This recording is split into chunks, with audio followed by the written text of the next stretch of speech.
ನಮ್ಮದು ಎಲ್ಲ ಟೆನ್ನಿಸ್ದೆಲ್ಲ ಇಟ್ಟಿದ್ದೀವಿ ನೋಡ್ತಾ ಇದ್ದೀವಿ ನಾವು. ಚಂದ ಅಂತ ನನ್ನ ಫ್ರೆಂಡ್ ಮಾಡ್ಕೊಂಡು ಬರ್ತಾಳೆ ನೋಡಿ. ಫುಲ್ ಓಪನ್ ಇದೆ. ಅಬ್ಬಬ್ಬಾ ಬೀಳ್ತಿದೆ ಈಗ. ಇದೆಲ್ಲ ತಿನ್ನಕ್ಕೆ ಮೀನ್ಸ್ ಹಪ್ಪಳ ಸಣ್ಣ ಸಣ್ಣ ಸಂಡಿಗೆ ಆಗಿರುತ್ತಲ್ಲ ಅದು. ಮುಟ್ಬೇಡ ಕಣಿ, ಕೈ ಕಟ್ಕೊಂಡ್ರೆ ಅಷ್ಟೇ. ಕೈ ನೋಡಿ ನಂದು ಮೀನ್ಸ್ ಟೈರಸ್ ವ್ಯೂ ಚಂದ ಇಲ್ಲ ಅಂತ ನಂಗೆ ಗೊತ್ತು. ಪ್ಲೀಸ್ ಲೈಕ್ ಮಾಡಿ. ನಾನು ತುಂಬ ಕಮ್ಜೋರಾಗಿದ್ದೀನಿ ಮೀನ್ಸ್ ನೋಡಿಲಿ.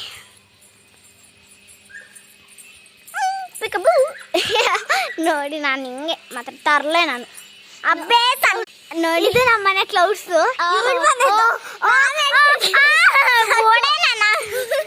ನೋಡಿ ಇಲ್ಲಿ ನಮ್ದು ನಾಯಿ ನೋಡಿ ನೋಡಿ ನೋಡಿ ನೋಡಿ. ನಾವು